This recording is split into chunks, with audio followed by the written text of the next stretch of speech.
So, a while back when Marvel Spider-Man 1 came out, I actually made a video called The Venom Problem and how to fix it, like I was some fucking genius or something.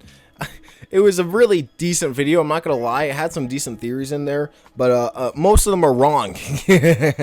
Most of them are trash, and I have to make a part 2 to kind of follow up on that. Before we get into that, though, if you could subscribe, what are we at? We're at 49,273. You know how fucking impressive that? Thank you guys so much. So everybody that's new, thank you. Go ahead and leave a like. Everybody that wants to go ahead and support and follow along the Salvage Nation, I just came up with that. Maybe I'll stick. Go ahead and subscribe, and we'll get right into this video. So the first thing that I got wrong is Peter's job. I thought he might have gone back to the Daily Bugle in retaliation of course, J. Jonah Jameson being gone. But it turns out that I was kind of backwards there, and it turns out that J. Jonah Jameson is coming back to the Bugle instead of Peter, and it's basically Peter being a teacher in this universe. So I genuinely like that. I like that idea of Peter being a teacher. I like where he's at right now in terms of being, you know, where his character's at for Peter. And for J. Jonah Jameson, him being back in the Bugle, very weird. I'm wondering if we're even going to get any more of the podcast from J. Jonah Jameson. Are we even going to get just the facts anymore? Because if we don't, I'm going to be kind of surprised there. I'm going to be kind of pissed off. I'm not going to lie. But, you know, J. Jonah Jameson's back there. Mary Jane is at the Bugle. And guess what? So is Eddie Brock. Nothing about my theory for Eddie Brock has changed. I still think that in some way, shape, or form, Eddie Brock's going to be in this game.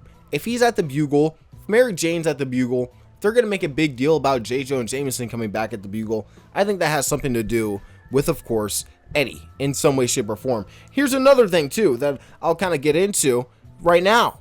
And it's the fact that Insomniac's never promoted their main villain, ever. Go look back at all of the trailers. I literally mean all of the trailers, all of the fucking pre-order bonuses, all of the statues. Not a single one of them promoted Doc Ock in the first game, or Finn Mason in the second game. Not a single ounce of promotion hinted at those characters. Not even a fucking mention of those characters from the developers. But like I'm saying, I think that's a big point. It's the fact that the Tinker has never been promoted as Finn. Fucking Doc Ock was never promoted as the main villain. So now all of a sudden, Harry Osborn is being focused and deliberately shown to be the main villain. Oh, what's another note here? We're gonna save the world. Y'all really buy that shit? Are you guys really that gullible and gonna be that narrow-minded that you're gonna take Insomniac's word from the marketing when they've shown twice already with the marketing from other Spider-Man games that they're not really legitimate? You know what I mean? So I think there's a big issue there. I'm still not saying that Harry is Venom. I don't give a shit. Everybody can give it to me. Give me all of your theories. I'm not listening to them because they're not right. I refuse to believe that Harry is fucking Venom. Again, I think that he will be a variation. Yes, I'm correct. Oh my god, not again. I still think Eddie is going to be involved in this game, and I think that he's still going to be the main villain. I think he's going to be the main antagonist that we see in this game that is legitimately, you know, going to fight Peter at the end. So it's so hard to say because I also want Venom to be playable, and I think that Harry is going to be playable in some sections. I'll get into this in a deeper video, but there are some sections in the trailer that show a potential flashback when Harry is probably going to be put into the stasis chamber and he's pissed about it and he's going to be, you know, that moment with Norman in the trailer. That most likely is a flashback. Same thing with when we see the symbiote for the first time in the trailer. When it looks like it crash landed on something, that could also be a flashback to potentially Kirk Connors finding the symbiote. So there are many things that they have kind of already revealed slowly. But that's the thing, is that, do you really think Insomniac would do that? You know, it all boils down to that. I feel like the leading theory for me is that Eddie is still a mystery character, complete mystery character, or they're going to give Venom to somebody else, because there has to be multiple hosts. There has to be more than just Harry in this game, and I feel like even Peter could potentially become Venom in this game. I still think that Venom's going to be playable, again, like I was saying, and that we're going to be fighting Kraven's, you know, hunters and stuff like that, and we're essentially going to have a playable Venom section. And with that comes the underlying issue of the motivation of having Venom being playable to begin with. So who are we playing at? Are we playing as Harry, or we're just going on a rampage? Or are we playing as Eddie and we're going after Peter? There's so many different plot lines that they could play with there with a playable Venom. And I still think that this moment right here, this is a moment in a game, like I've said before, where the main character does something cool in a cutscene, lands, and then it swoops around to the back, or it cuts to the back, and now you're the playable character. Not to mention, one of the devs said that Venom, they were describing him, they talked about his move set.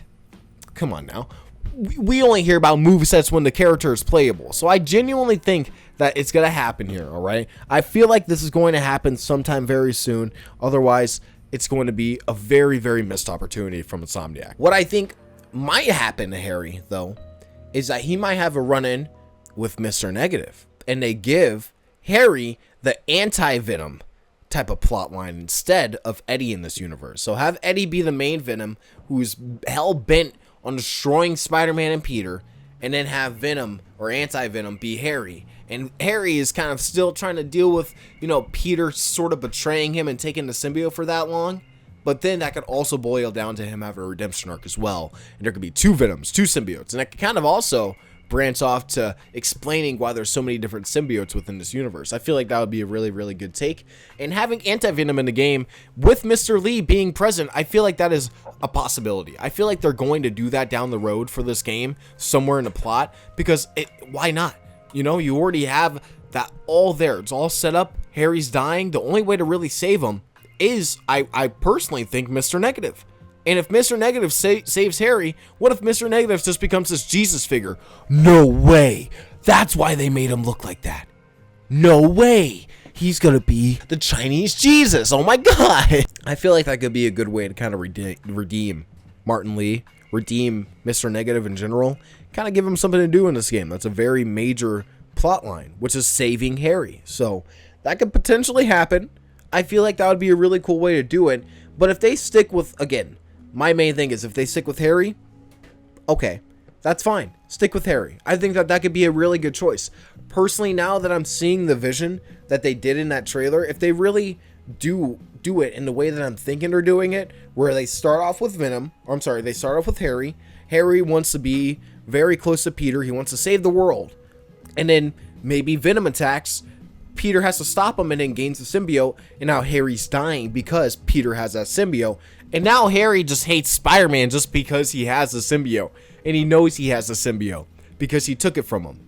And now once he gets it back, my finger slipped. Once he gets it back at the very, or at least like maybe like the third act, the beginning of the third act or something, then he has all those memories of Peter Parker and he hates Peter, not only Spider-Man, but also Peter. And that really boils down to all of the fucking Venom qualities that we really know Venom for, which is just being a spiteful dickhead to Peter. He's almost like the reverse Flash of fucking the Spider-Man universe, if you really want to compare it like that, because he's such a dickhead sometimes. When he just randomly attacks Peter, it's just so unnecessary. When he fucking went after Mary Jane, like that was so mean. Like you didn't have to do that at all. Not in the slightest. But he still did because he wanted to be a fucking douche. So I feel like that would be a really fun thing to play with in this game. Personally, Harry, Eddie, or Peter. It's one of those guys. One of them is going to be Venom. And no matter who it is, I trust Insomniac. I feel as if they're going to really give us a storyline that is going to be worth talking about. And I personally am excited to see what they're going to do with this game. So tell me what you guys think in the comments below. Hopefully I don't get blown away by like a tornado or something. And you guys see me on the news tomorrow. And yeah, thank you guys for watching. I'll see you guys in the next one. Peace out.